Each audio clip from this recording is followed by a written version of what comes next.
O arco e a lira. O poema, a revelação poética, poesia e história. Por Otávio Paz. Tradução Ari Reutemann e Paulina Watt. Editora Kozak Naif. Canal Lê Conde. Caros ouvintes, caso gostem do que aqui é lido, adquiram o livro. Ainda que a Kozak Naif tenha terminado, é possível comprar livros através de sebo. Eu mesma já comprei vários através de sebo. Recomendo. Assim como, caso gostem do meu trabalho, por favor, levem em consideração auxiliá-lo. R$1 por mês, 50 centavos por mês já seria de grande ajuda, totalizando R$6 no ano. Isso é possível através de Pix, Apoia-se ou Vaquinha. E também comprando livros que chegam até mim pela lista de desejos da Amazon. Os links estão no descritivo. Curtam, compartilhem, comentem, inscrevam-se no canal. Tudo isso também é importante para a divulgação, expansão e disseminação, portanto, desses conhecimentos, desses livros e também no auxílio em que mais pessoas conheçam o meu trabalho e possam auxiliá-lo para que ele possa crescer em muitos sentidos. Pela presença, muito obrigada e desejo a todos uma boa escuta. Epílogo. Os signos em rotação. Uma nota. Os signos em rotação foi publicado pela primeira vez na revista Sur em 1965 e depois foi incorporado pelo autor como epílogo à segunda edição de O Arco e a Lira. A história da poesia moderna é a história de uma desmedida. Todos os seus grandes protagonistas, depois de desenhar um sinal breve e enigmático, se estatelaram contra a rocha. O astro negro de Lautréamont rege o destino dos nossos mais altos poetas. Mas este século e meio foi tão rico em infortúnios como em obras. O fracasso da aventura poética é o lado opaco da esfera. O outro é feito da luz dos poemas modernos. Assim, a indagação sobre a possibilidade de encarnação da poesia não é uma pergunta sobre o poema, e sim sobre a história. Será quimérico pensar numa sociedade que reconcilie o poema e o ato? Que seja palavra viva e palavra vivida? Criação da comunidade e comunidade criadora? Este livro não se propôs a responder a essa pergunta. Seu tema foi uma reflexão sobre o poema. Não obstante a imperiosa naturalidade com que ela aparece no início e no final da meditação, não será indício do seu caráter central? Essa pergunta é a pergunta. Desde o alvorecer da Idade Moderna, o poeta a formula sem cessar, e por isso escreve. E a história, também sem cessar, a ignora, responde com outra coisa. Não tentarei responder a ela, não, eu não poderia. Tampouco posso ficar calado. Arrisco algo que é mais que uma opinião e menos que uma certeza. Uma crença. É uma crença alimentada pelo incerto e que não se funda em nada a não ser em sua negação. Procuro, na realidade, o ponto da inserção da poesia, que é também um ponto de interseção, centro fixo e vibrante, onde as contradições se anulam e renascem constantemente. Coração manancial. A pergunta contém dois termos antagônicos e complementares. Não há poesia sem sociedade, mas a maneira de ser social da poesia é contraditória. Simultaneamente afirma e nega a fala, que é palavra social. Não há sociedade sem poesia, mas a sociedade nunca pode se realizar como poesia. Nunca é poética. Às vezes, os dois termos tentam desvincular-se. Não conseguem. Uma sociedade sem poesia careceria de linguagem. todos diriam as mesmas coisas ou ninguém falaria.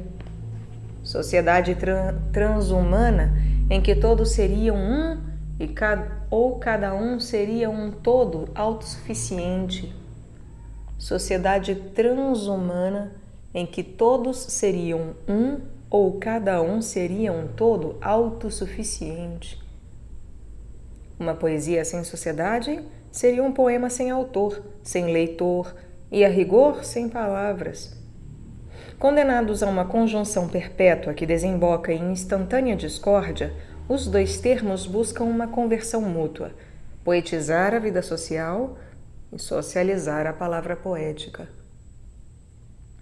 Transformação da sociedade em comunidade criadora, em poema vivo. E do poema, em vida social, em imagem encarnada. Uma comunidade criadora seria aquela sociedade universal em que as relações entre os homens, longe de ser uma imposição da necessidade externa, fossem como um tecido vivo, feito da fatalidade de cada um ao se enlaçar com a liberdade de todos. Essa sociedade seria livre porque, dona de si, nada senão ela mesma poderia determiná-la. E solidária, porque a atividade humana não consistiria, como ocorre hoje, na dominação de uns sobre outros, ou na rebelião contra esse domínio, mas buscaria o reconhecimento de cada qual por seus iguais, ou mais exatamente, por seus semelhantes. A ideia central do movimento revolucionário da era moderna é a criação de uma sociedade universal que, ao abolir as opressões, desenvolva a identidade ou semelhança original de todos os homens simultaneamente e a radical diferença ou singularidade de cada um. O pensamento poético não esteve alheio às vicissitudes e conflitos dessa empreitada literalmente sobre-humana. A gesta da poesia do Ocidente, do romantismo alemão, foi a de suas rupturas e reconciliações com o movimento revolucionário. Em um ou outro momento, todos os nossos grandes poetas acreditaram que na sociedade revolucionária, comunista ou libertária, o poema deixaria de ser esse núcleo de contradições que nega e afirma a história ao mesmo tempo. Na nova sociedade, a poesia, por fim, seria prática. A transformação da sociedade em comunidade e a do poema em poesia prática não estão ao alcance da vista. O contrário é mais certo. Parece a cada dia mais distantes. As previsões do pensamento revolucionário não se cumpriram, ou se realizaram de uma maneira que é uma afronta às supostas leis da história. Já é um lugar comum insistir na evidente discordância entre a teoria e a realidade. Não tenho outro remédio senão repetir sem nenhuma alegria, for the sake of the argument, alguns fatos conhecidos por todos. A ausência de revoluções nos países que Marx chamava de civilizados e que hoje se chamam industriais ou desenvolvidos. A existência de regimes revolucionários que aboliram a propriedade privada dos meios de produção, sem abolir com isso a exploração do homem, nem as diferenças de classe, hierarquia ou função. A substituição quase total do antagonismo clássico entre proletários e burgueses, capital e trabalho, por uma dupla e feroz contradição. A oposição entre países ricos e países pobres. E as questões entre estados e grupos de estados que se unem ou separam, aliam ou combatem, movidos pelas necessidades da hora, da geografia e do interesse nacional, independentemente dos seus sistemas sociais e das filosofias que dizem professar. Uma descrição superficial da sociedade contemporânea deveria incluir outros traços não menos perturbadores. O agressivo renascimento dos particularismos raciais, religiosos e linguísticos, ao mesmo tempo que a dócil adoção de formas de pensamento e de conduta transformadas em cânone universal pela propaganda comercial e política, a elevação do nível de vida e a degradação do nível de vida, a soberania do objeto e a desumanização daqueles que o produzem e usam, o predomínio do coletivismo e a evaporação da noção de próximo. Os meios se tornaram fins. A política econômica no lugar da economia política, a educação sexual e não o conhecimento pelo erotismo, o aperfeiçoamento do sistema de comunicações e a anulação dos interlocutores, o triunfo do signo sobre o significado nas artes e agora da coisa sobre a imagem. Processo circular. A pluralidade se transforma em uniformidade sem suprimir a discórdia entre as nações nem a cisão nas consciências.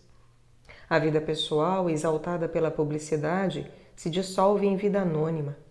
A novidade diária acaba sendo repetição e a agitação desemboca na imobilidade. Vamos de lugar nenhum a parte alguma. Como o movimento no círculo, assim é a pena no inferno, dizia Ramon Llull. Talvez tenha sido Rimbaud o primeiro poeta que viu, no sentido de percepção e no de evidência, a realidade presente como a forma infernal ou circular do movimento. Sua obra é uma condenação da sociedade moderna, mas sua palavra final, Uma Estadia no Inferno, também é uma condenação da poesia. Para Rimbaud, o novo poeta criaria uma linguagem universal, da alma para a alma, que em vez de ritmar a ação, a anunciaria. O poeta não se limitaria a expressar a marcha para o progresso. Ele seria verdadeiramente um multiplicador de progresso. A novidade da poesia, diz Rimbaud, não está nas ideias nem nas formas, mas na sua capacidade de definir a quantidade de desconhecido despertando em seu tempo na alma universal. O poeta não se limita a descobrir o presente, desperta o futuro. Leva o presente ao encontro do que vem. Esse porvir será materialista. A palavra poética não é menos materialista que o futuro que anuncia. É movimento que gera movimento, ação que transmuta o mundo material. Animada pela mesma energia que move a história, ela é profecia e consumação efetiva, na vida real, dessa profecia. A palavra se encarna, é poesia prática. Uma Estadia no Inferno condena tudo isso. A alquimia do verbo é um delírio. A alquimia do verbo é um delírio. Velharias poéticas, alucinações, sofismas da loucura. O poeta renuncia à palavra. Não volta à sua antiga crença, o cristianismo, nem aos seus, mas antes de abandonar tudo, anuncia um singular Natal na Terra, trabalho novo, da nova sabedoria, a derrocada dos tiranos e demônios, o fim da superstição. É o adeus ao mundo velho e a esperança de trocá-lo pela poesia. Devo enterrar minha imaginação. A Crônica do Inferno conclui com uma declaração enigmática. Sejamos absolutamente modernos. Qualquer que seja a interpretação que se dê a essa frase, e há muitas, é evidente que a modernidade se opõe aqui à alquimia do verbo. Rimbaud não exalta mais a palavra, mas a ação. Nada de cânticos. Depois de Uma Estadia no Inferno, não se pode mais escrever um poema sem enfrentar um sentimento de vergonha. Não será um ato irrisório? Ou, o que é pior, não se incorre numa mentira? Restam dois caminhos, ambos tentados por Rimbaud. A ação, a indústria, a revolução, ou escrever esse poema final que seja também o fim da poesia, sua negação e sua culminação. Alguém disse que a poesia moderna é poema da poesia. Isso talvez tenha sido verdade na primeira metade do século XIX. A partir de Uma Estadia no Inferno, os nossos grandes poetas têm feito da negação da poesia a forma mais elevada de poesia. Seus poemas são crítica da experiência poética, crítica da linguagem e do significado, crítica do próprio poema. A palavra poética se apoia na negação da palavra. O círculo se fechou. Nunca como nos últimos 30 anos a ação revolucionária e o exercício da poesia haviam parecido tão incompatíveis. No entanto, alguma coisa os une. Nascidos quase ao mesmo tempo, o pensamento poético moderno e o movimento revolucionário estão, ao fim de um século e meio de querelas e alianças efêmeras, diante da mesma paisagem, um espaço cheio de objetos, mas desabitado de futuro. A condenação da tentativa da poesia de se encarnar na história também atinge o principal protagonista da era moderna, o movimento revolucionário. São as duas faces do mesmo fenômeno. Essa condenação, aliás, é uma exaltação. Condena a nós, não a revolução, nem a poesia. Condena a nós. Hoje é fácil fazer uma crítica ao pensamento revolucionário, especialmente o de orientação marxista. Suas insuficiências e limitações estão à vista de todos. Não fica claro que também são nossas? Seus erros são os da parte mais ousada e generosa do espírito moderno, em sua dupla direção, como crítica da realidade social e como projeto universal de uma sociedade justa. Nem os crimes do período staliniano, nem a degeneração progressiva do marxismo oficial, transformado em maniqueísmo pragmatista, são alheios a nós. São parte integrante de uma mesma história, uma história que nos engloba a todos e que fizemos juntos. Embora a sociedade que Marx previu esteja longe de ser uma realidade histórica, o marxismo penetrou tão profundamente na história que todos nós, de uma maneira ou de outra, às vezes sem saber, somos marxistas. Nossos juízos e categorias morais, nossa ideia do futuro, nossas opiniões sobre o presente ou sobre a justiça, a paz ou a guerra, tudo, sem excluir as nossas negações do marxismo, está impregnado de marxismo. Esse pensamento já é parte do nosso sangue intelectual e da nossa sensibilidade moral.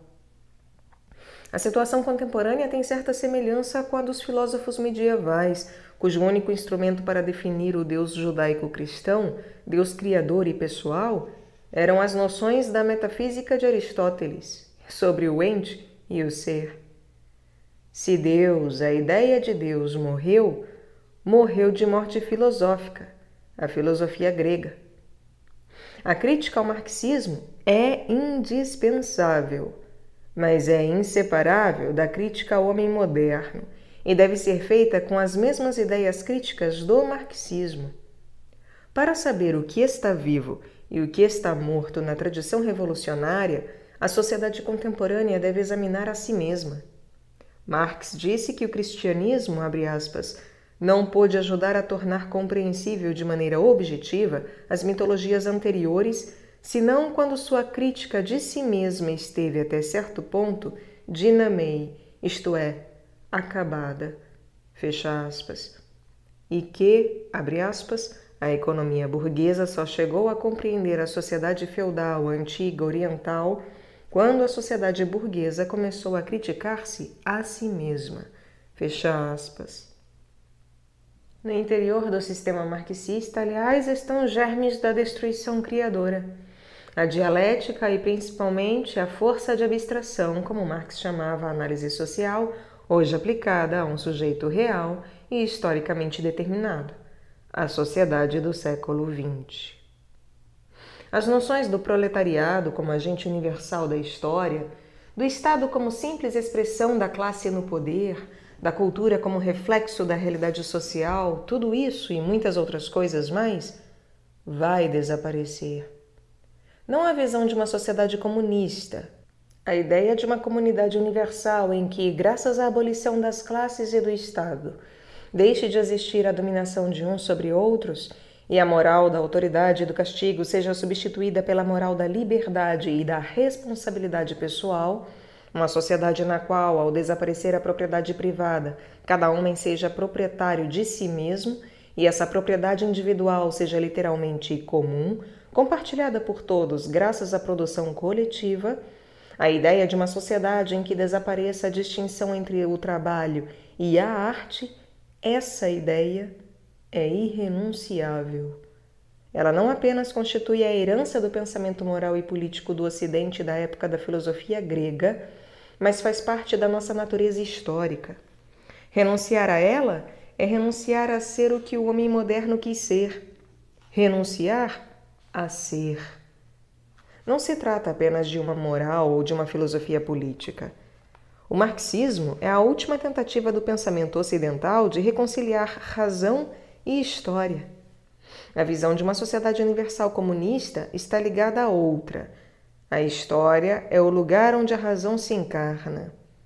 Ou, mais exatamente, o movimento da história, ao desdobrar-se, se revela como razão universal. Uma e outra vez, a realidade da história desmente essa ideia. Uma e outra vez, procuramos um sentido para a sangrenta agitação. Estamos condenados a buscar a razão da desrazão. É verdade que, se há de surgir um novo pensamento revolucionário, esse terá de absorver duas tradições menosprezadas por Marx e seus herdeiros, a libertária e a poética. É entendida esta última como experiência da outridade. Não é menos verdade que esse pensamento, como o marxismo, será crítico e criador. Conhecimento que abraça a sociedade em sua realidade concreta e em seu movimento geral, e a transforma. Razão ativa. Sem dúvida, a nova poesia não repetirá as experiências dos últimos 50 anos. Elas são inigualáveis. E ainda estão submersos os mundos poéticos que estão à espera de ser descobertos por um adolescente cujo rosto certamente nunca veremos. Mas de fora, talvez não seja totalmente temerário descrever algumas das circunstâncias que os novos poetas enfrentam. Uma é a perda da imagem do mundo. Outra, a aparição de um vocabulário universal, composto de signos ativos. A técnica e mais outra, a crise dos significados. Na antiguidade, o universo tinha uma forma e um centro. Seu movimento era regulado por um ritmo cíclico, e essa figura rítmica foi durante séculos o arquétipo da cidade, das leis e das obras. A ordem política e a ordem do poema, as festas públicas e os ritos privados, e até a discórdia e as transgressões à regra universal, eram manifestações do ritmo cósmico. Depois, a figura do mundo se ampliou, o espaço se fez infinito ou transfinito. O ano platônico se transformou em sucessão linear, inacabável, e os astros deixaram de ser a imagem da harmonia cósmica. Deslocou-se o centro do mundo, e Deus, as ideias e as essências se desvaneceram. Ficamos sozinhos. Mudou a figura do universo, e mudou a ideia que o homem tinha de si mesmo. Não obstante, os mundos não deixaram de ser o mundo, nem o homem, os homens. Tudo era um todo. Agora o espaço se expande e se desagrega. O tempo fica descontínuo e o mundo, o todo, explode em pedaços. Dispersão do homem, errante num espaço que também se dispersa, errante em sua própria dispersão. Num universo que se desmancha e se separa de si mesmo, totalidade que só é pensável como ausência ou coleção de fragmentos heterogêneos, o eu também se desagrega. Não é que tenha perdido sua realidade, nem que o consideremos uma ilusão. Ao contrário, sua própria dispersão o multiplica e fortalece. Perdeu coesão e deixou de ter um centro, mas cada partícula se concebe como um eu único, mais fechado e obstinado em si mesmo que o antigo eu. A dispersão não é pluralidade, mas repetição. A dispersão não é pluralidade, mas repetição. Sempre o mesmo eu que combate cegamente outro eu cego. Propagação, proliferação do idêntico. O crescimento do eu ameaça a linguagem em sua dupla função, como diálogo e como monólogo. O primeiro se baseia na pluralidade, o segundo na identidade. A contradição do diálogo consiste em que cada um fala consigo mesmo ao falar com os outros. A do monólogo em que nunca sou eu, e sim outro, quem ouve o que digo a mim mesmo. A poesia sempre foi uma tentativa de resolver essa discórdia por meio de uma conversão dos termos. O eu do diálogo no você do monólogo. A poesia não diz, eu sou você. Ela diz, meu eu é tu. A imagem poética é a outridade. O fenômeno moderno da incomunicação não depende tanto da pluralidade de sujeitos como do desaparecimento do tu como elemento constitutivo de cada consciência. Não falamos com os outros porque não podemos falar conosco. Mas a multiplicação cancerosa do eu não é a origem, mas sim o resultado da perda da imagem do mundo. Ao sentir-se sozinho no mundo, o homem antigo descobria o seu próprio eu e assim o dos outros. Hoje não estamos sozinhos no mundo. Não há mundo. Cada lugar é o mesmo lugar e nenhum lugar está em lugar algum. A conversão do eu em tu, imagem que compreende todas as imagens poéticas, a conversão do eu em tu, imagem que compreende todas as imagens poéticas, não pode ser realizada se antes o mundo não reaparecer. A imaginação poética não é invenção, mas descobrimento da presença. Descobrir a imagem do mundo naquilo que emerge como fragmento e dispersão, perceber o outro no um, será devolver à linguagem sua virtude metafórica, dar presença aos outros. Descobrir a imagem do mundo naquilo que emerge como fragmento e dispersão, perceber o outro no um, será devolver à linguagem sua virtude metafórica, dar presença aos outros. A poesia, busca dos outros. Poesia, descobrimento da outridade.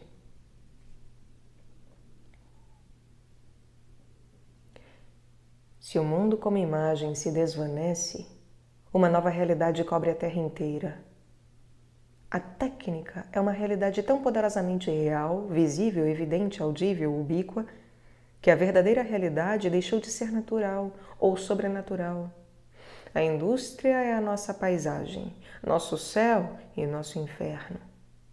Um templo maia, uma catedral medieval ou um palácio barroco eram algo mais que monumentos, pontos sensíveis do espaço e do tempo, observatórios privilegiados a partir dos quais o homem podia contemplar o mundo e o transmundo como um todo. Sua orientação correspondia a uma visão simbólica do universo. A forma e a disposição de suas partes abriam uma perspectiva plural, verdadeiro entrecruzamento de caminhos visuais, para cima e para baixo, para os 4 pontos cardeais, ponto de vista total sobre a realidade. Essas obras não eram apenas uma visão do mundo, mas foram feitas à sua imagem. Eram uma representação da figura do universo, sua cópia ou seu símbolo. A técnica se interpõe entre nós e o mundo, veda toda perspectiva ao olhar. Para além de suas geometrias de ferro, vidro ou alumínio, não há rigorosamente nada, a não ser o desconhecido, a região informe, ainda não transformada pelo homem. A técnica não é uma imagem, nem uma visão do mundo, Não é uma imagem porque não tem o objetivo de representar ou reproduzir a realidade. Não é uma visão porque não concebe o mundo como figura, mas como algo mais ou menos maleável pela vontade humana. Para a técnica, o mundo se apresenta como resistência, não como arquétipo. Tem realidade e não figura. Para a técnica, o mundo se apresenta como resistência e não como arquétipo. Tem realidade e não figura. Essa realidade não pode ser reduzida a nenhuma imagem e é, ao pé da letra, inimaginável. O saber antigo tinha como objetivo último a contemplação da realidade, fosse ela presença sensível ou forma ideal. O saber da técnica ambiciona substituir a realidade real por um universo de mecanismos. Os artefatos e utensílios do passado estavam no espaço. Os mecanismos modernos o alteram radicalmente. O espaço não é apenas tomado por máquinas que tendem ao automatismo ou já são autômatos, mas é um campo de forças, um nó de energias e relações, algo bem diferente da extensão ou superfície mais ou menos estável das antigas cosmologias e filosofias. O tempo da técnica é, por outro lado, ruptura dos ritmos cósmicos das velhas civilizações. Por outro, aceleração e, afinal, cancelamento do tempo cronométrico moderno. Das duas maneiras, é um tempo descontínuo e vertiginoso, que evita, já que não à medida, a representação. Das duas maneiras, é um tempo descontínuo e vertiginoso que evita, já que não à medida, a representação. Em suma, a técnica se assenta numa negação do mundo como imagem. E deve-se acrescentar, graças a essa negação, existe técnica. Não é a técnica que nega a imagem do mundo, é o desaparecimento da imagem que possibilita a técnica.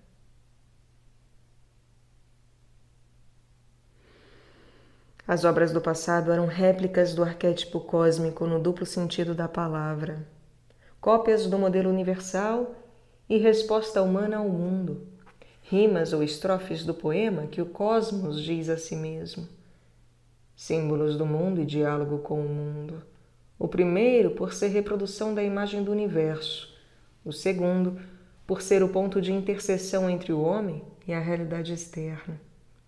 Essas obras eram uma linguagem, uma visão de mundo e uma ponte entre o homem e o todo que o rodeia e o sustenta. As construções da técnica, fábricas, aeroportos, usinas de energia e outros conjuntos grandiosos são absolutamente reais, mas não são presenças. Não representam. São signos da ação e não imagens do mundo.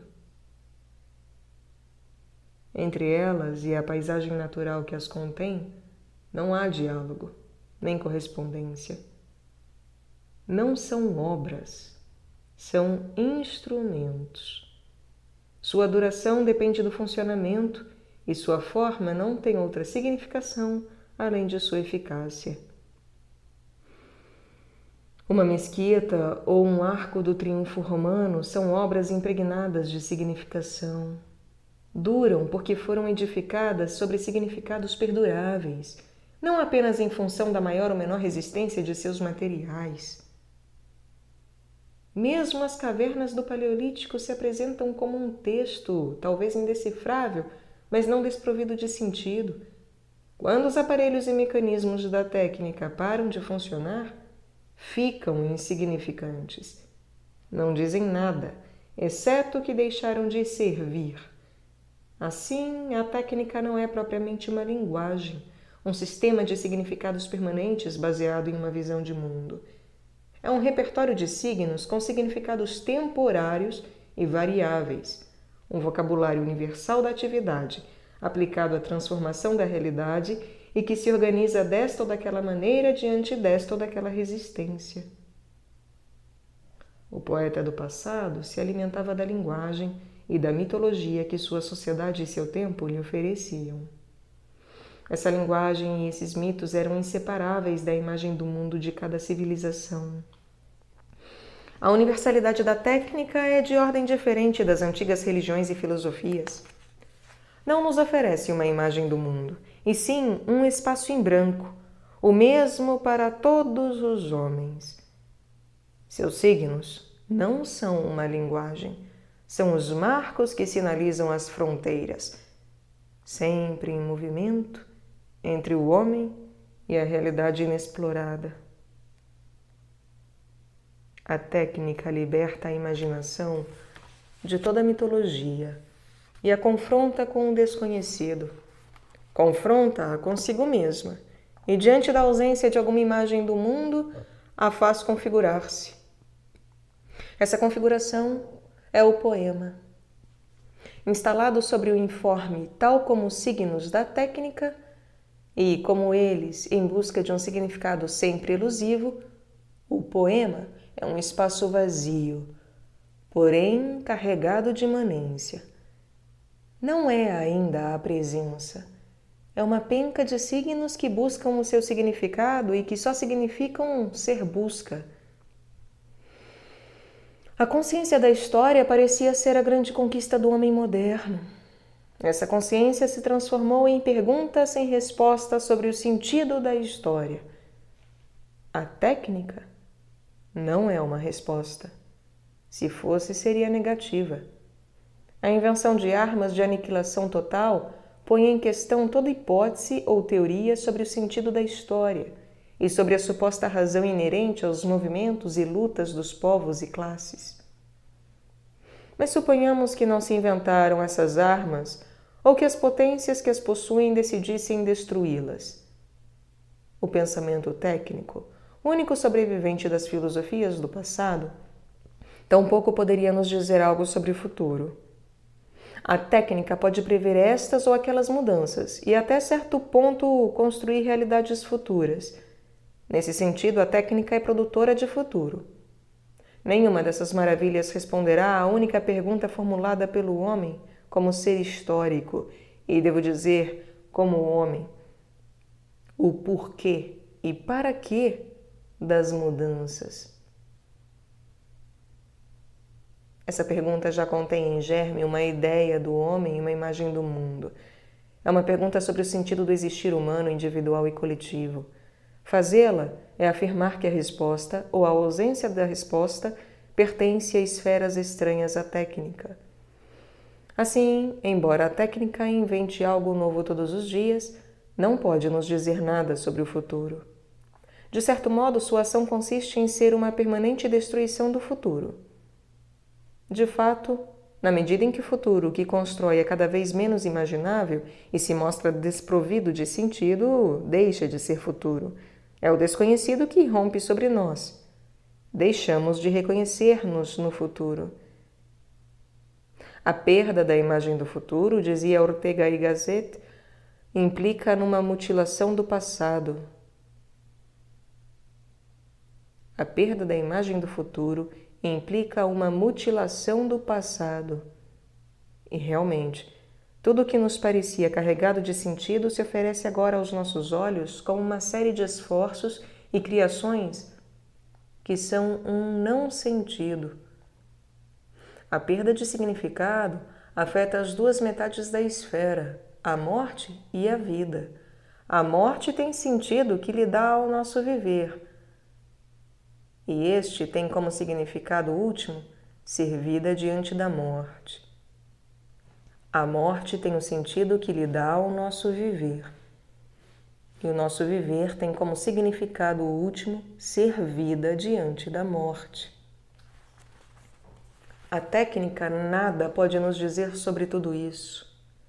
Sua virtude filosófica consiste, por assim dizer, em sua ausência de filosofia. Talvez não seja uma desgraça. Graças à técnica, o homem se encontra, depois de milhares de anos de filosofias e religiões, a descoberto. A consciência da história se revelou como consciência trágica. O agora não se projeta mais num futuro. É um sempre instantâneo. Escrevo consciência trágica não porque pense numa volta à tragédia grega, e sim para designar a têmpera de uma nova poesia. História e tragédia são termos incompatíveis. Para a história nada é definitivo, exceto a mudança. Para a tragédia, toda mudança é definitiva. Por isso, os gêneros próprios da sensibilidade histórica, hoje mortalmente feridos, são o romance, o drama, a elegia, a comédia. O poeta moderno vivia num tempo que se distinguia dos outros tempos por ser a época da consciência histórica. Essa consciência vê agora que a história não tem sentido, ou se tem um sentido, este é inacessível para ela. Nosso tempo é o tempo do fim da história como futuro imaginável ou previsível. Limitados a um presente cada vez mais estreito, nós nos perguntamos: para onde vamos? Na realidade, deveríamos nos perguntar: em que tempos vivemos? Não creio que alguém possa responder cabalmente essa pergunta. A aceleração do suceder histórico, sobretudo a partir da Primeira Guerra Mundial, e a universalidade da técnica, que transformou a Terra num espaço homogêneo, afinal se revelam como uma espécie de frenética imobilidade num lugar que é todos os lugares. Poesia. Busca de um agora e de um aqui. Essa descrição é incompleta e insuficiente. Poesia. Busca de um agora e de um aqui. Mas não a ponto, talvez, de impedir-nos inteiramente de sondar a possível direção da poesia vindoura. Em primeiro lugar, a dispersão da imagem do mundo em fragmentos desconexos se transforma em uniformidade, e assim em perda da outridade. A técnica, por seu lado, não nos deu uma nova imagem do mundo e impediu um retorno às velhas mitologias. Enquanto durar este tempo, que é o nosso tempo, não há passado nem futuro, idade de ouro anterior à história ou falanstério posterior. O tempo do poeta. Viver o dia e vivê-lo simultaneamente de duas maneiras contraditórias, como se fosse inacabável e como se fosse acabar agora mesmo. Assim, a imaginação não pode se propor a outra coisa senão a recuperar e exaltar, descobrir e projetar a vida concreta de hoje. O primeiro, o descobrir, designa a experiência poética. O segundo, a projeção, se refere ao poema propriamente dito e será tratado adiante. Quanto ao primeiro, o descobrir, começarei dizendo que a vida concreta é a verdadeira vida, por oposição ao viver uniforme que a sociedade contemporânea tenta nos impor. Breton disse: a existência está em outro lugar. Esse lá está aqui, sempre aqui e neste momento. A verdadeira vida não se contrapõe à vida cotidiana, nem à heróica. É a percepção do cintilar da outridade em qualquer dos nossos atos, sem excluir os mais mínimos. É a percepção do cintilar da outridade em qualquer dos nossos atos, incluindo os mais mínimos. Muitas vezes se englobam esses estados sob um nome, no meu entender, incorreto: experiência espiritual. Nada permite afirmar que se trate de algo predominantemente espiritual, e nada além do mais faz pensar que o espírito seja realmente diferente da vida corpórea e daquilo que, também com incorreção, chamamos de matéria. Essas experiências são e não são excepcionais. Nenhum método exterior ou interior, seja meditação, drogas, erotismo, práticas ascéticas ou qualquer outro meio físico ou mental, nenhum método pode suscitar por si só a aparição da outridade. É um dom imprevisto. um sinal que a vida faz para a vida sem que recebê-lo signifique mérito ou diferença alguma, quer de ordem moral, quer espiritual. Certo, há situações propícias e temperamentos mais afinados, mas mesmo nisso, não há regra fixa.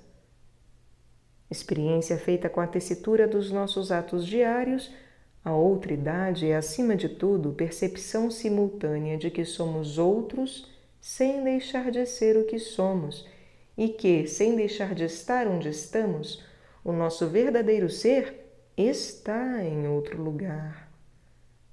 Somos outro lugar. Outro lugar quer dizer aqui, agora mesmo enquanto faço isto ou aquilo. E também estou sozinho e estou com você, em um não sei onde, que é sempre aqui. Com você e aqui.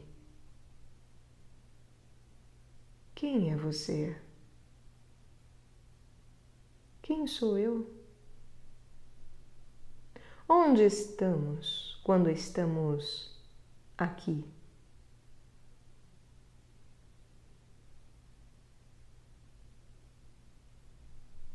Irredutível, elusiva, indefinível, imprevisível e sempre presente em nossas vidas, a outridade se confunde com a religião, a poesia, o amor e outras experiências afins. Aparece junto com o próprio homem, de modo que podemos dizer que, se o homem se fez homem por obra do trabalho, teve consciência de si graças à percepção da sua radical outridade. Ser e não ser o mesmo que o resto dos animais. Desde o Paleolítico inferior até os nossos dias, essa revelação alimentou a magia, a religião, a poesia, a arte e também o imaginar e viver diário de homens e mulheres. As civilizações do passado integram em sua visão de mundo as imagens e percepções da outridade. A sociedade contemporânea as condena em nome da razão, da ciência, da moral e da saúde. As proibições atuais as desviam e deformam, dão mais virulência a elas, não as suprimem. Eu chamaria a aliedade de experiência básica. Não fosse por ela consistir justamente no oposto. Suspender o homem numa espécie de voo imóvel, como se as bases do mundo e as do seu próprio ser tivessem se desvanecido. Embora se trate de uma experiência mais ampla que a religiosa e seja anterior a ela, como já se disse neste livro, o pensamento racionalista a condena com a mesma decisão com que condena a religião.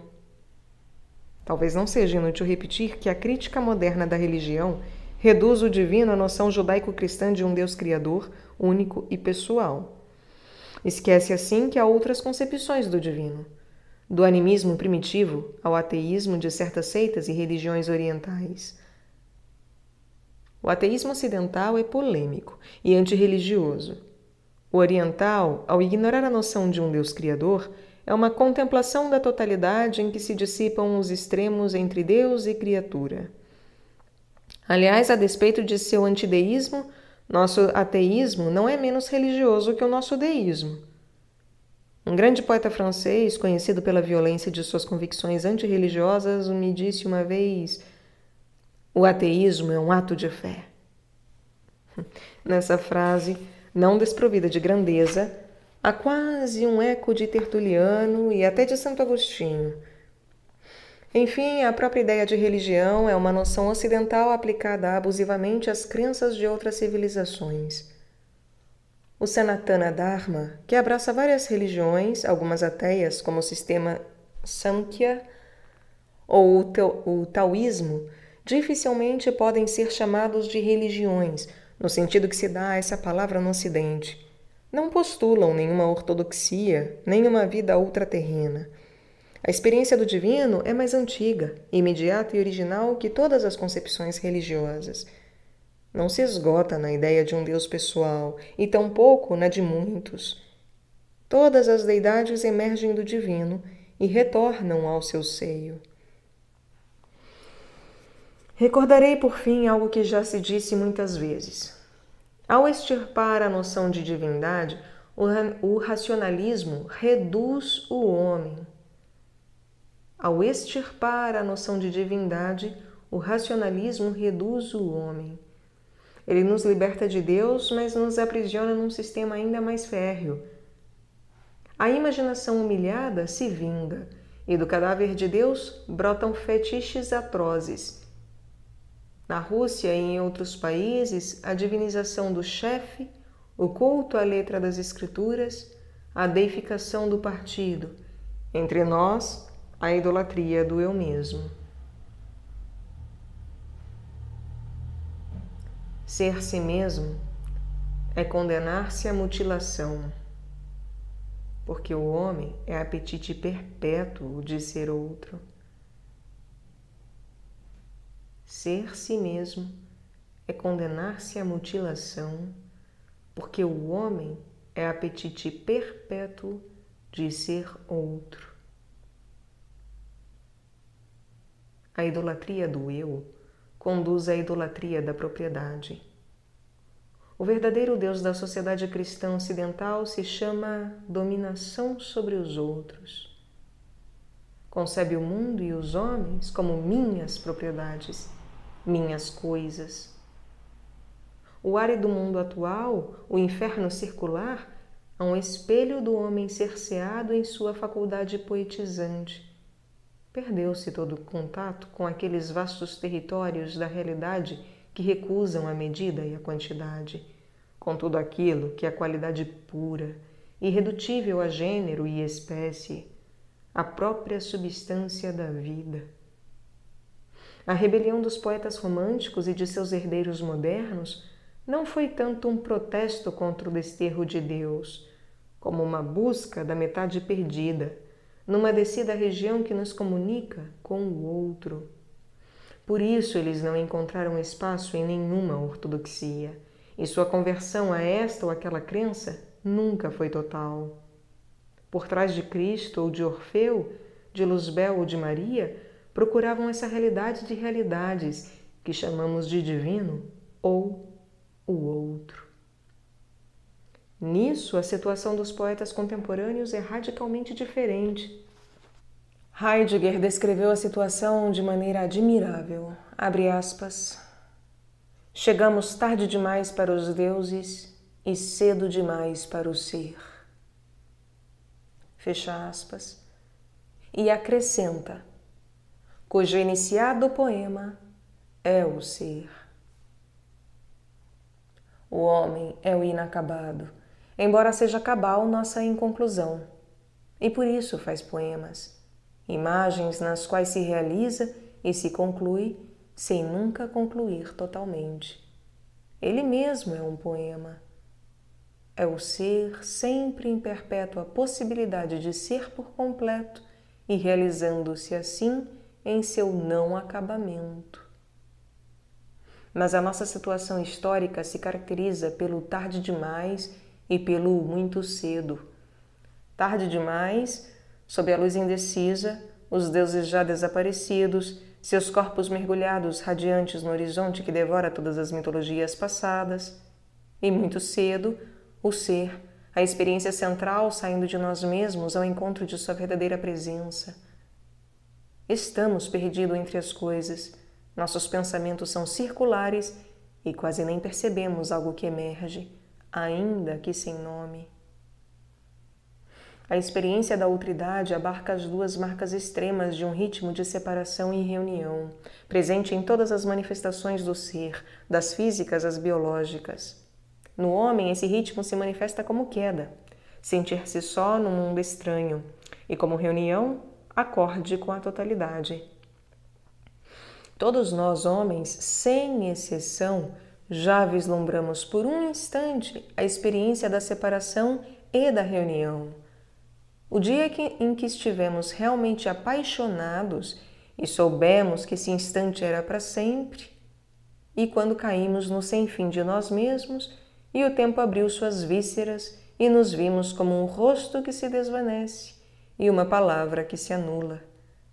A tarde em que vimos aquela árvore no meio do campo e adivinhamos, embora não lembremos mais, o que diziam as folhas, a vibração do céu, a reverberação do muro branco atingido pela última luz.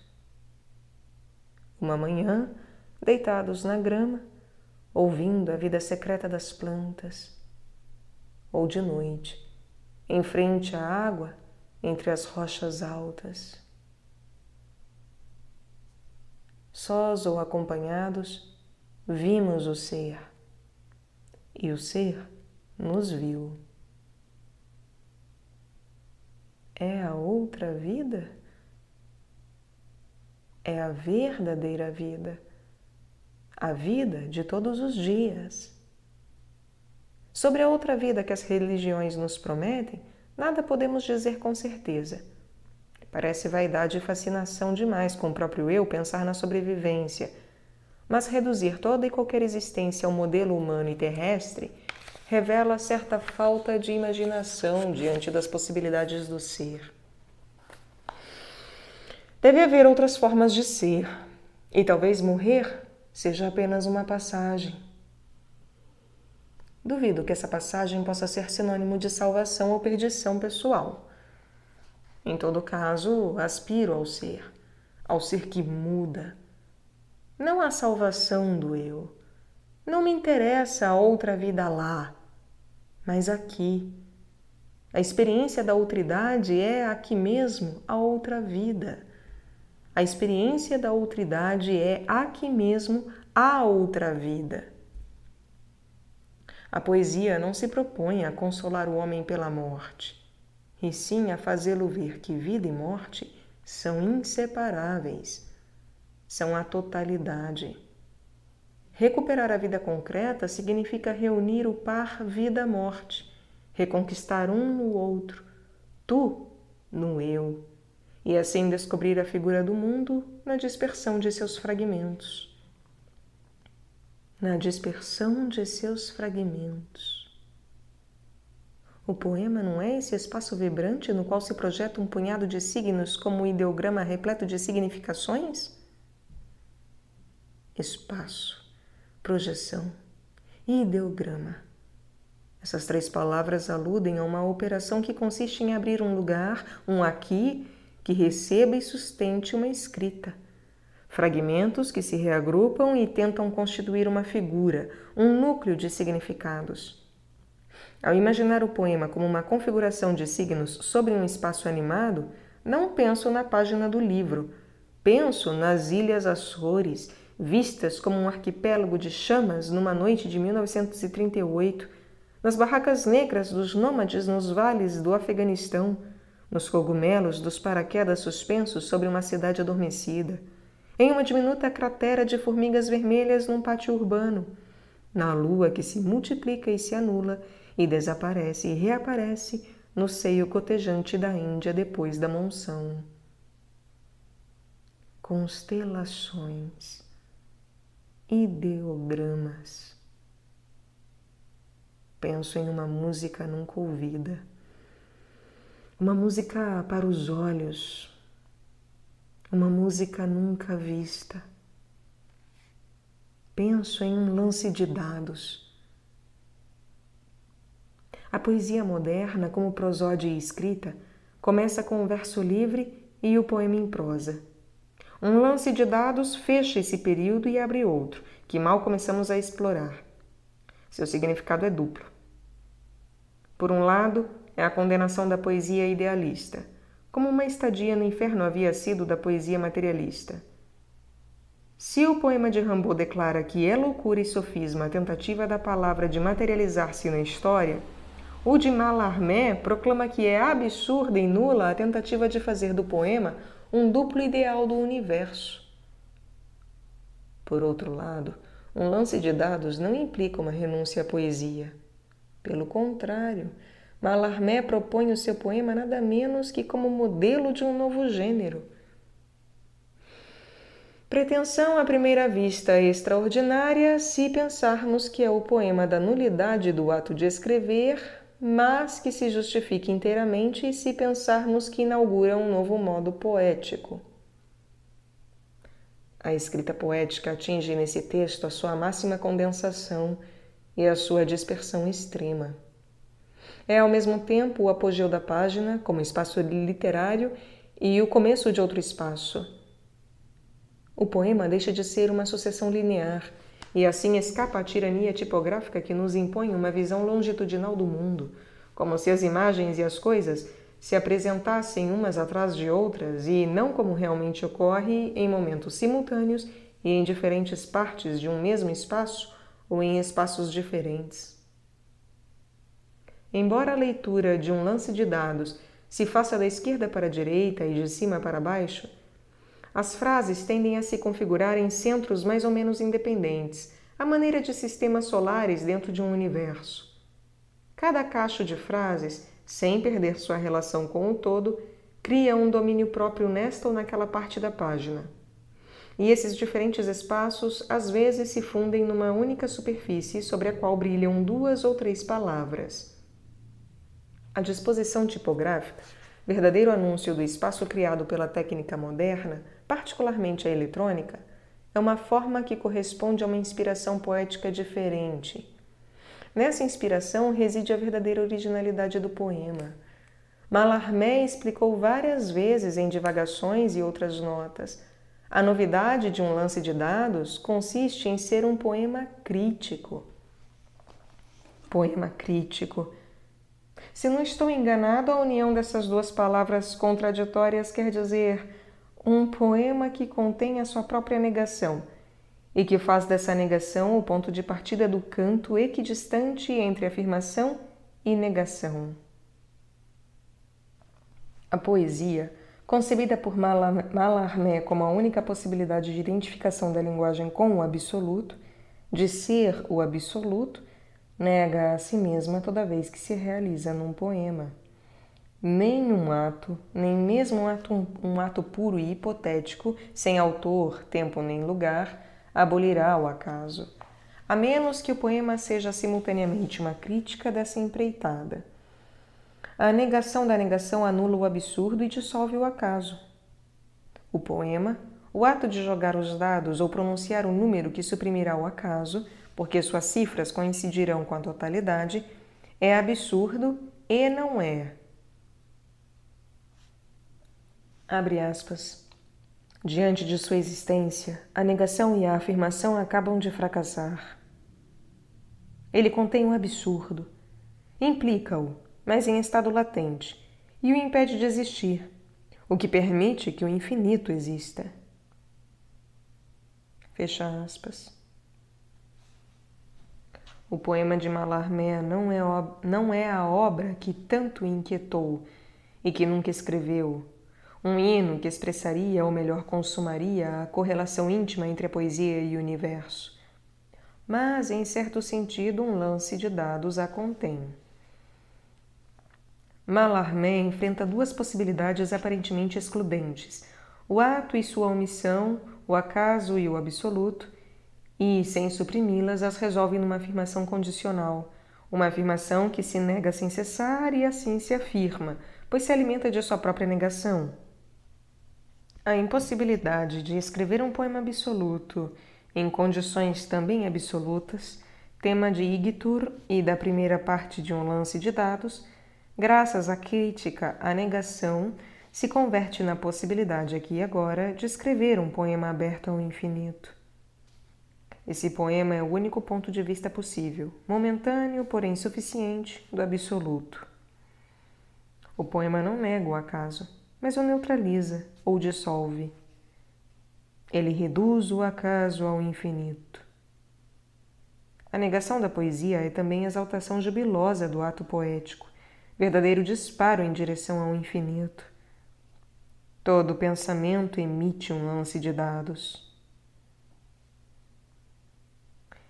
Esses dados lançados pelo poeta, ideograma do acaso, são uma constelação que gira no espaço e que em cada uma de suas momentâneas combinações diz, sem jamais dizer inteiramente, o número absoluto. Um cálculo total em informação. Sua carreira estelar só termina quando toca em algum ponto último que o sagre. Mallarmé não diz qual é esse ponto. Não é temerário pensar que é um ponto absoluto e relativo, último e transitivo, o de cada leitor, ou mais exatamente, de cada leitura. Um cálculo total, informação. Num ensaio que é um dos mais densos e luminosos que se escreveram sobre esse texto capital para a poesia vindoura, Maurice Blanchot afirma que um lance de dados contém sua própria leitura. De fato, a noção de poema crítico implica a noção de leitura, e Mallarmé se referiu várias vezes a uma escrita ideal em que as frases e as palavras se refletiriam umas às outras e, de certo modo, se contemplariam ou leriam. A leitura a que Blanchot se refere não é a leitura de um leitor qualquer, nem a desse leitor privilegiado, que é o autor. Embora Mallarmé, ao contrário da maioria dos autores, não nos imponha a sua interpretação, tampouco a deixa ao capricho do leitor. A leitura, ou leituras, depende da correlação e da interseção das diferentes partes em cada um dos momentos da recitação mental ou sonora. Os espaços, os parênteses, os apostos, a construção sintática, tanto como a disposição tipográfica e, sobretudo, o tempo verbal em que se baseia o poema, esse se, conjunção condicional que mantém o discurso no ar, são outras tantas maneiras de criar entre frase a frase a distância necessária para que as palavras se reflitam. Em seu próprio movimento, em seu duplo ritmo de contração e expansão, de negação que se anula e se transforma em afirmação que duvida de si mesma, o poema gera suas sucessivas interpretações. Não é a subjetividade que nos dá a possibilidade de uma interpretação, e sim, como diria Ortega y Gasset, a interseção dos diversos pontos de vista. Nenhuma interpretação é definitiva, nem mesmo a última. Frase que absorve o acaso ao disparar seu talvez ao infinito. E todas, em sua perspectiva particular, são definitivas. Conta total e em perpétua formação. Não há uma interpretação final de um lance de dados, porque sua última palavra não é uma palavra final. A destruição foi minha Beatriz, diz Mallarmé em Carta a um Amigo. No final da viagem, o poeta não encontra a ideia, símbolo ou arquétipo do universo, mas um espaço onde desponta uma constelação, seu poema. Não é uma imagem nem uma essência. É uma contra-informação, um punhado de signos que se desenham, se desfazem e voltam a se desenhar. Assim, esse poema que nega a possibilidade de dizer algo absoluto, consagração da impotência da palavra, é, ao mesmo tempo, o arquétipo do poema futuro e a afirmação plena da soberania da palavra. Não diz nada, e é a linguagem em sua totalidade. Autor e leitor de si mesmo, negação do ato de escrever e escrita que renasce continuamente de sua própria anulação. O horizonte em que aparece a constelação errante formada pelos últimos versos de um lance de dados é um espaço vazio, e mesmo a sua própria constelação não tem existência certa. Não é uma figura, e sim a possibilidade de chegar a sê-lo. Mallarmé não nos mostra nada, exceto um lugar nulo e um tempo sem substância, uma transparência infinita. Se compararmos essa visão do mundo com as dos grandes poetas do passado, não é necessário pensar em Dante ou em Shakespeare, basta lembrar de Hölderlin ou Baudelaire, podemos ver a diferença. O mundo como imagem evaporou. A tentativa poética se reduz a fechar o punho para não deixar escapar os dados que são o signo ambíguo da palavra talvez. Ou abrir, para mostrar que eles também se desvaneceram. Ambos os gestos têm o mesmo sentido. Durante toda a sua vida, Mallarmé falou de um livro que seria o duplo do cosmos.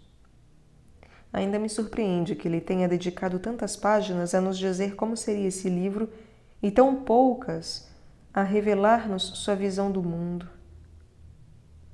O universo, confidencia ele aos seus amigos e correspondentes, parece ser um sistema de relações e equivalências, ideia que não é diferente da concepção de Baudelaire e dos românticos. No entanto, nunca explicou como realmente o via, nem o que era aquilo que via. A verdade é que não via. O mundo havia deixado de ter figura. A diferença que tem em relação a Blake e seus universos cheios de símbolos, monstros e seres fabulosos parecerá ainda mais notável se lembrarmos que ambos os poetas falam em nome da imaginação, e os dois a consideram uma potência soberana. Essa diferença não depende apenas da diversidade de temperamentos e sensibilidades, mas dos 100 anos que separam o casamento do céu e do inferno e um lance de dados. A mudança na imaginação poética depende da mudança na imagem do mundo. Blake vê o invisível porque para ele tudo esconde uma figura. O universo em sua essência é apetite de manifestação, desejo que se projeta. A imaginação não tem outra missão senão a de dar forma simbólica e sensível à energia. Mallarmé anula o visível com um procedimento que ele chama de transposição e que consiste em tornar imaginário todo objeto real. A imaginação reduz a realidade à ideia. O mundo não é mais energia nem desejo. Na verdade, não seria nada sem a poesia, que lhe dá a possibilidade de se encarnar na analogia verbal. Para Blake, a realidade primitiva é o mundo, que contém todos os símbolos e arquétipos. Para Mallarmé, a palavra. O universo inteiro se torna a imanência de hino. Se o mundo é ideia, sua maneira própria de existir não pode ser outra senão a da linguagem absoluta. Um poema que seja o livro dos livros. Num segundo momento de sua aventura, Mallarmé compreende que nem a ideia nem a palavra são absolutamente reais. A única palavra verdadeira é talvez, e a única realidade do mundo se chama probabilidade infinita. A linguagem se torna transparente como o próprio mundo, e a transposição que anula o real em benefício da linguagem, agora também anula a palavra. As núpcias entre o verbo e o universo se consumam de maneira insólita, que não é palavra nem silêncio, mas um signo que busca o seu significado. Embora o horizonte de um lance de dados não seja o da técnica, seu vocabulário é ainda o do simbolismo, baseado no anima mundi e na correspondência universal, o espaço que abre é o mesmo com que depara a técnica. Mundo sem imagem, realidade sem mundo e imensamente real. Frequentemente se acusa Marx, nem sempre com razão, de cegueira estética, o que não impede que uma de suas observações antecipe com exatidão extraordinária a situação do poeta contemporâneo. O mundo moderno é, abre aspas, uma sociedade que exclui toda relação mitológica com a natureza, que exige do artista uma imaginação que não se apoie na mitologia. Fecha aspas. A imaginação livre de toda imagem do mundo, e uma mitologia não é outra coisa, se volta sobre si mesma e instala sua morada na intempérie. Um agora e um aqui, sem ninguém. Ao contrário dos poetas do passado, Mallarmé não nos apresenta uma visão de mundo. Tampouco nos diz uma palavra a respeito do que significa ou não significa ser homem. O legado a que um lance de dados se refere expressamente sem legatário expresso, a alguém ambíguo, é uma forma e mais, é a própria forma da possibilidade. Um poema fechado para o mundo, mas aberto para o espaço sem nome. Um agora em perpétua rotação, um meio-dia noturno e um aqui deserto. Povoá-lo, tentação do poeta vindouro. Nosso legado não é a palavra de Mallarmé, mas o espaço que essa palavra abre. O desaparecimento da imagem do mundo ampliou a imagem do poeta. A verdadeira realidade não estava fora, e sim dentro, na sua cabeça ou no seu coração. A morte dos mitos gerou o próprio mito. Sua figura cresceu tanto que suas obras tiveram um valor acessório e derivado, provas do seu gênio mais que da existência do universo. O método de Mallarmé, a destruição criadora ou transposição, mas sobretudo o surrealismo, destruíram para sempre a ideia do poeta como um excepcional. O surrealismo não negou a inspiração, estado excepcional. Afirmou que é um bem comum. A poesia não exige nenhum talento especial, mas uma espécie de intrepidez espiritual, um desprendimento que é também uma desenvoltura. Repetidamente, Breton afirmou sua fé na potência criadora da linguagem, que é superior à de todo e qualquer engenho pessoal, por mais eminente que seja. Aliás, o movimento geral da literatura contemporânea, de Joyce a Cummings, as experiências de Queneau e as combinações da eletrônica, tende a restabelecer a soberania da linguagem sobre o autor. A figura do poeta tem a mesma sorte que a imagem do mundo. É uma noção que paulatinamente se evapora. Sua imagem, não sua realidade. A utilização de máquinas, o emprego de drogas para atingir certos estados excepcionais, Michaud os chama de miserável milagre. E também paz nas fraturas, a intervenção do acaso matemático e de outros procedimentos combinatórios não são, afinal de contas, muito diferentes daquilo a que a escrita automática se propunha: deslocar o centro da criação e devolver à linguagem o que é dela. Mais uma vez, os homens se servem das palavras. O poeta é seu servidor. O nosso século marca o retorno, por uma via insuspeitada, de uma potência negada, ou ao menos desdenhada desde o Renascimento. A velha inspiração. A linguagem cria o poeta, e na medida em que as palavras nascem e morrem e renascem em seu interior, ele, por sua vez, é criador. A obra poética mais vasta e poderosa da literatura moderna é possivelmente a de Joyce. Seu tema é imenso e mínimo. A história da queda, velório e ressurreição de Tim Finnegan, que não é outro senão o idioma inglês. Adam, todos os homens, o inglês, todas as línguas, e o próprio livro e seu autor são uma única voz que flui no discurso circular. A palavra, fim e começo de toda história.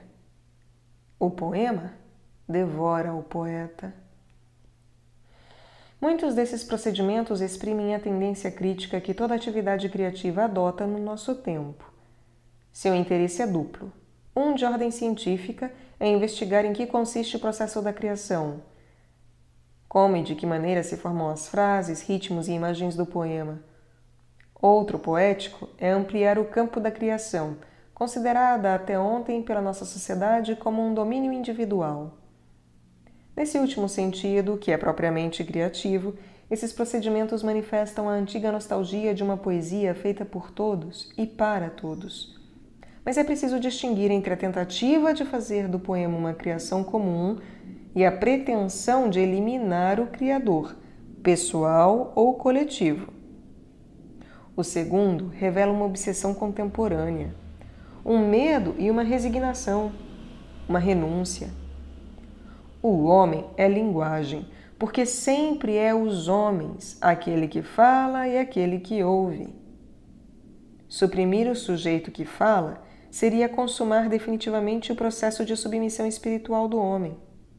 As relações humanas, já viciadas pelas diferenças de hierarquia entre os interlocutores, foram substancialmente modificadas quando o livro substituiu a voz viva, impôs ao ouvinte uma lição única e tirou-lhe o direito de replicar ou de interrogar. Se o livro reduziu o ouvinte à passividade de leitor, essas novas técnicas tendem a anular o homem como emissor da palavra. Desaparecendo quem fala e quem responde, a linguagem se anula. Nihilismo circular e que termina por destruir a si mesmo. Soberania do ruído. Quanto à ideia de uma poesia criada por todos, continuo achando válida a reserva formulada por Benjamin Perret há uns 15 anos, abre aspas. A prática da poesia coletiva só é concebível num mundo liberto de toda opressão, no qual o pensamento poético volta a ser tão natural para o homem como a água e o sono. Fecha aspas. Acrescentarei que num mundo assim talvez fosse supérflua a prática da poesia. Ela mesma seria, afinal, poesia prática. Em suma, a noção de um criador, pessoal ou coletivo, o que não é exatamente o mesmo que o autor contemporâneo, é inseparável da obra poética. Na realidade, todo poema é coletivo. Na sua criação intervém, tanto ou mais que a vontade ativa ou passiva do poeta, a própria linguagem de sua época, não como palavra já consumada, mas sim a informação, como um querer dizer da própria linguagem. Depois, queira ou não queira o poeta, a prova da existência do seu poema é o leitor ou o ouvinte, verdadeiro depositário da obra, que ao lê-la a recria e lhe dá sua significação final. Na origem, poesia e música e dança eram um todo. A divisão das artes não impediu que, durante muitos séculos, o verso ainda fosse, com ou sem apoio musical, canto. Na Provença, os poetas compunham a música dos seus poemas. Aquela foi a última ocasião em que a poesia do Ocidente pôde ser música sem deixar de ser palavra. A partir de então, cada vez que se tenta reunir as duas artes, a poesia se perde como palavra, dissolvida no som. A invenção da imprensa não foi a causa desse divórcio, mas acentuou-a de tal modo que a poesia, em vez de algo que se diz e se ouve, tornou-se algo que se escreve e se lê. Certo, a leitura do poema é uma operação particular. Ouvimos mentalmente o que vemos. Não importa. A poesia nos entra pelos olhos, não pelas orelhas. Além do mais, lemos para nós mesmos em silêncio. Passagem do ato público ao privado. A experiência se torna solitária. A imprensa, por outro lado, tornou supérflua a arte da caligrafia e da ilustração e iluminação de manuscritos. Embora a tipografia conte com recursos que não são inferiores aos da pena ou do lápis, poucas vezes se obteve uma verdadeira fusão entre o que o poema diz e sua disposição tipográfica na página. É verdade que não faltam edições ilustradas. Quase sempre as ilustrações sacrificam o texto, ou vice-versa. A ideia de representar com letras o que elas mesmas significam tentou muitas vezes os poetas. O resultado disso foi desnaturar o desenho e a escrita por igual. Não sei se as linhas falam, às vezes acredito que sim, diante de certos desenhos, mas tenho certeza de que as letras de forma não desenham. Talvez minha opinião fosse diferente. Se Apollinaire, para citar o último que tentou desenhar com letras, tivesse inventado verdadeiros ideogramas poéticos, em lugar dos caligramas. Mas o ideograma não é desenho nem pintura. É um signo, e faz parte de um sistema de signos. Do mesmo modo, chamar de caligrafia os traços de alguns pintores contemporâneos é uma metáfora abusiva da crítica e uma confusão. Se há uma prefiguração de escrita nesses quadros, é porque todas as nossas artes têm saudade da significação, embora a verdadeira linguagem da pintura seja outra e outro o seu significado. Nenhuma dessas tentativas ameaçou o reinado do preto e branco. Com a eliminação da música, da caligrafia e da iluminação, a poesia se reduziu até tornar-se quase exclusivamente uma arte do entendimento. Palavra escrita e ritmo interno. Arte mental. Assim, ao silêncio e isolamento que a leitura do poema exige, é preciso acrescentar a concentração. O leitor se esforça para compreender o que o texto quer dizer, e sua atenção é mais intensa que a do ouvinte ou a do leitor medieval, para o qual a leitura do manuscrito era também contemplação de uma paisagem simbólica. Ao mesmo tempo, a participação do leitor moderno é passiva.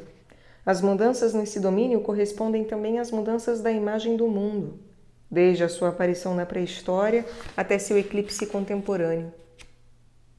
Palavra falada, manuscrita, impressa. Cada uma delas exige um espaço diferente para se manifestar e implica uma sociedade e uma mitologia diferentes. O ideograma e a caligrafia colorida são verdadeiras representações sensíveis da imagem do mundo. A letra de forma corresponde à vitória do princípio da causalidade e uma concepção linear da história. É uma abstração e reflete o paulatino ocaso do mundo como imagem. O homem não vê o mundo, pensa-o. Hoje a situação mudou de novo. Voltamos a ouvir o mundo, embora ainda não possamos vê-lo. Graças aos novos meios de reprodução sonora da palavra, a voz e o ouvido recuperam o seu antigo posto.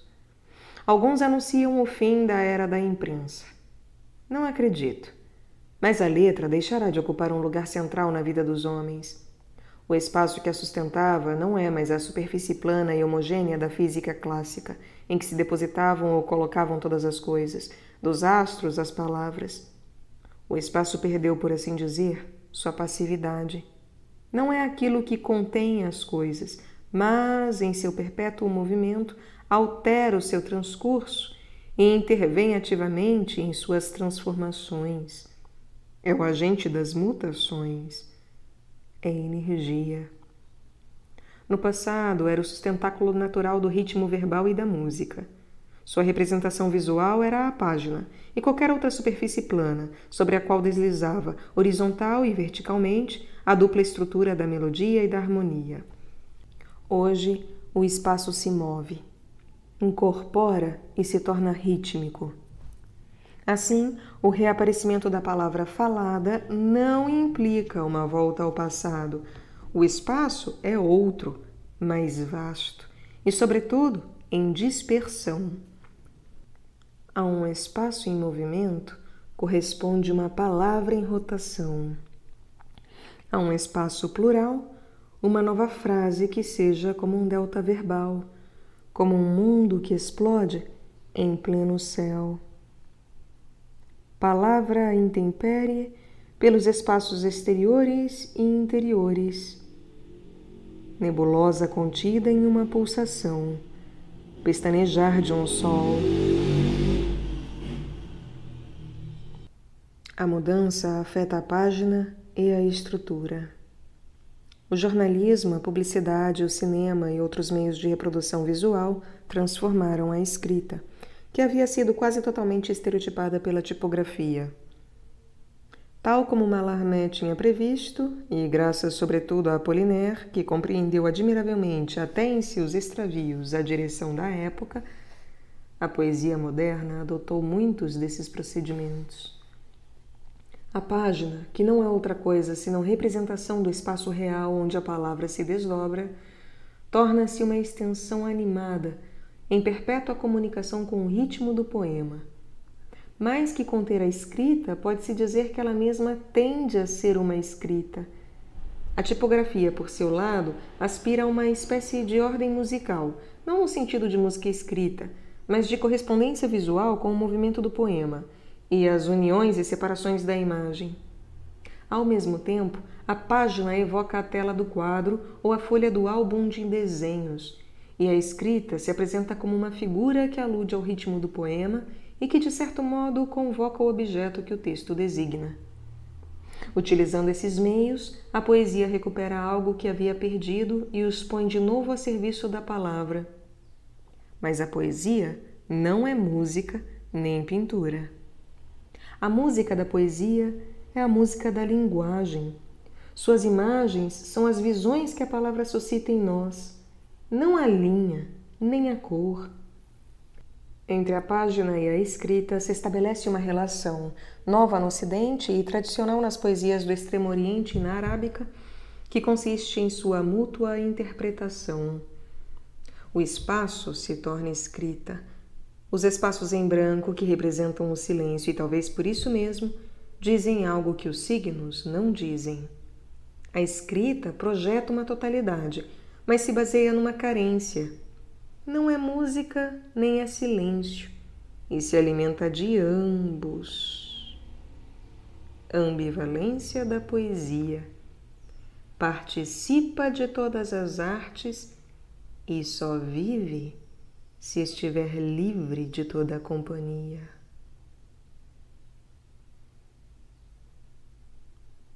Toda escrita convoca um leitor.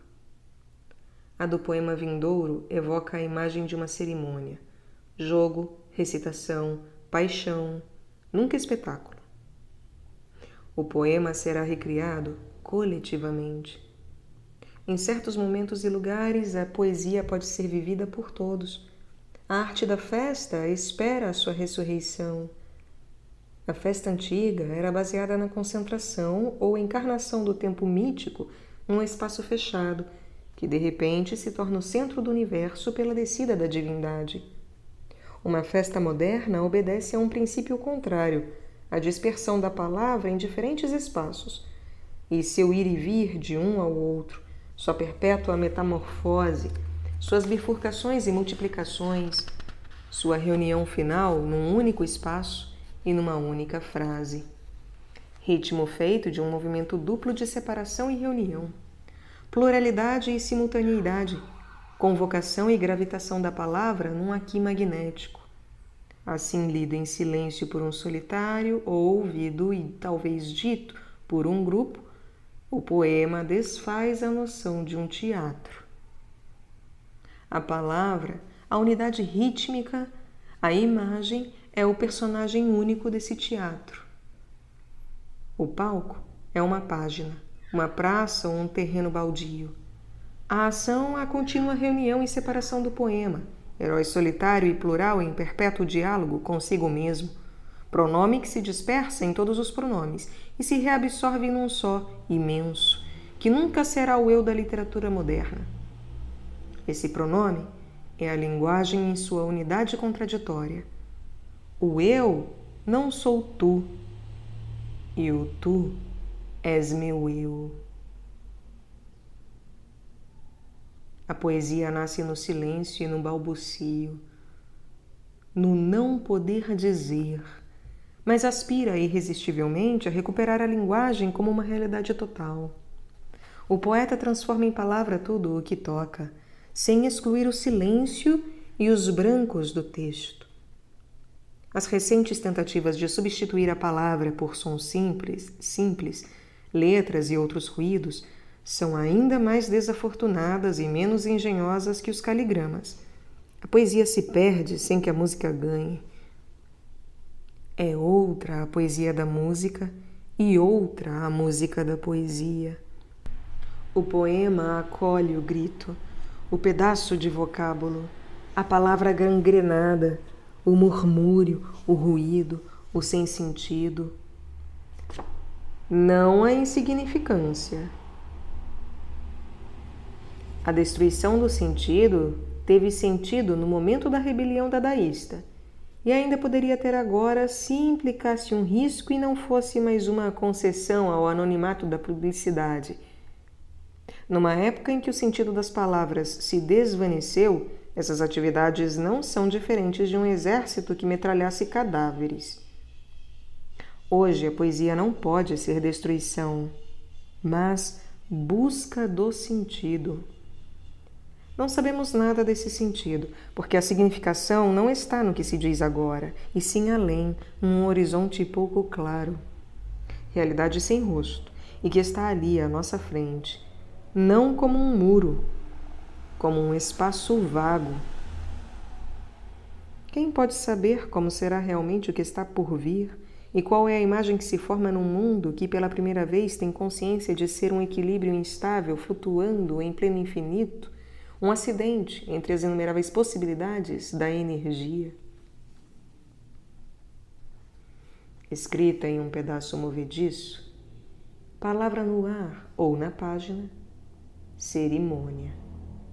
O poema é um conjunto de signos que buscam um significado, um ideograma que gira sobre si mesmo e em volta de um sol que ainda não nasceu.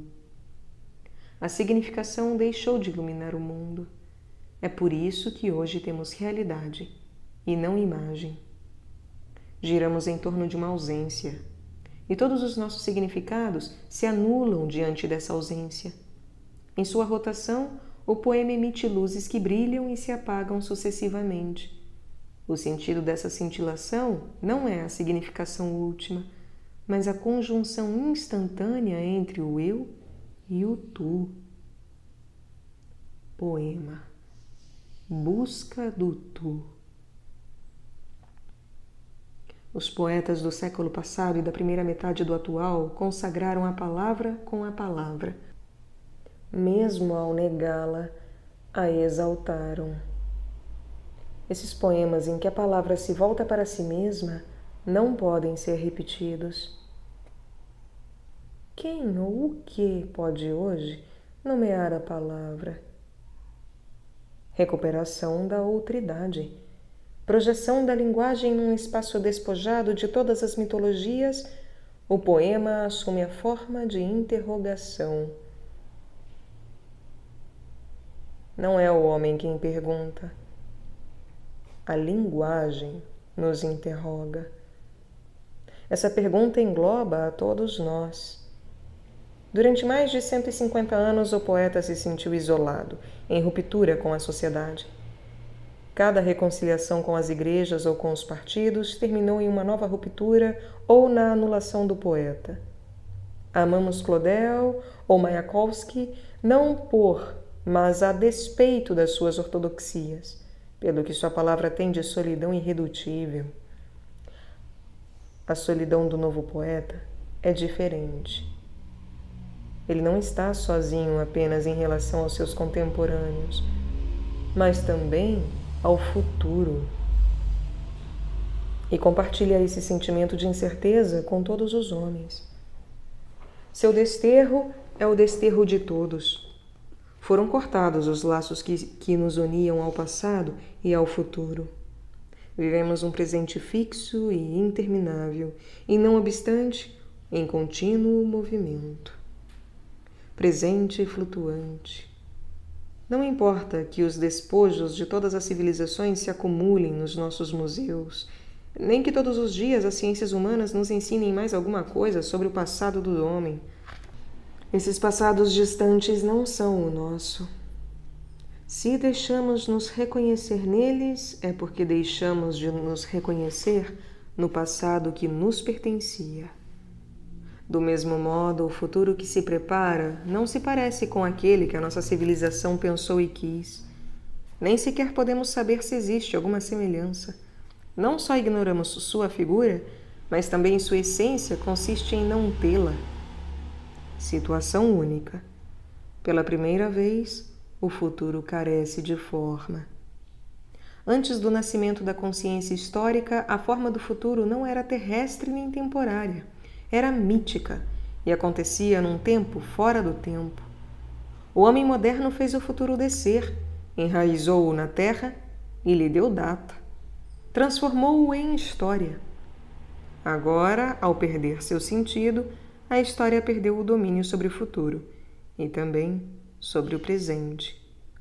Ao desfigurar-se o futuro, a história deixa de justificar o nosso presente.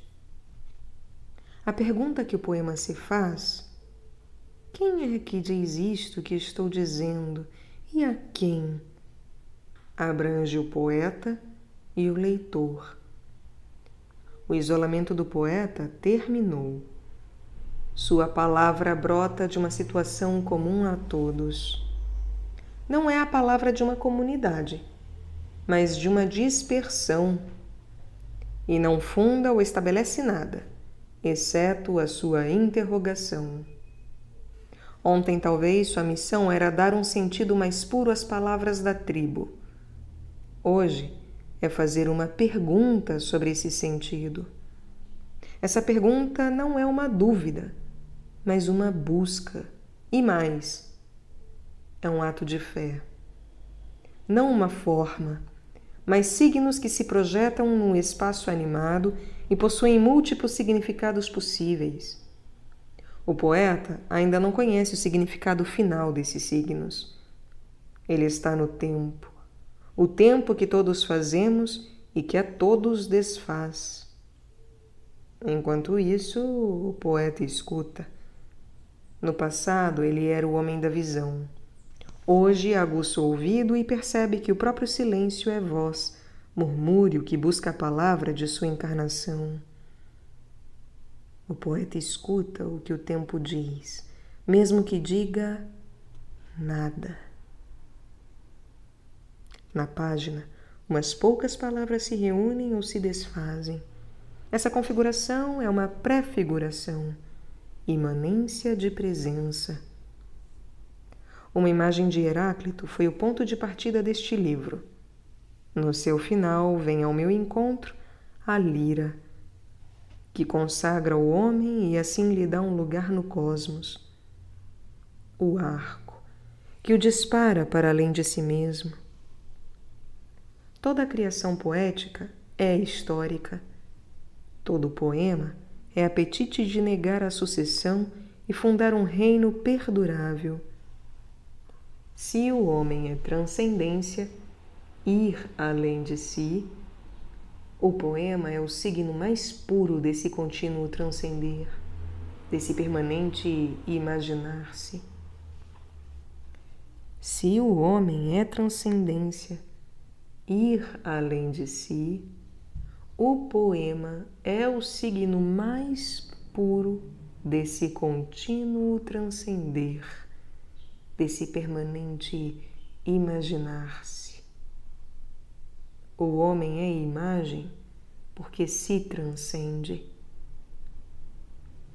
Talvez consciência histórica e necessidade de transcender a história sejam apenas os nomes que damos hoje a esse antigo e perpétuo dilaceramento do ser, sempre separado de si, sempre em busca de si. O homem quer ser uno com suas criações, reunir-se consigo mesmo e com seus semelhantes, ser o mundo sem deixar de ser ele mesmo.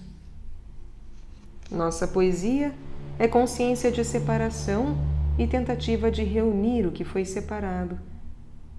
No poema, o ser e o desejo de ser, por um instante, se conciliam, como o fruto e os lábios. Poesia, momentânea reconciliação, ontem, hoje, amanhã, aqui e lá, tu, eu, ele, nós. Tudo está presente. Será presença.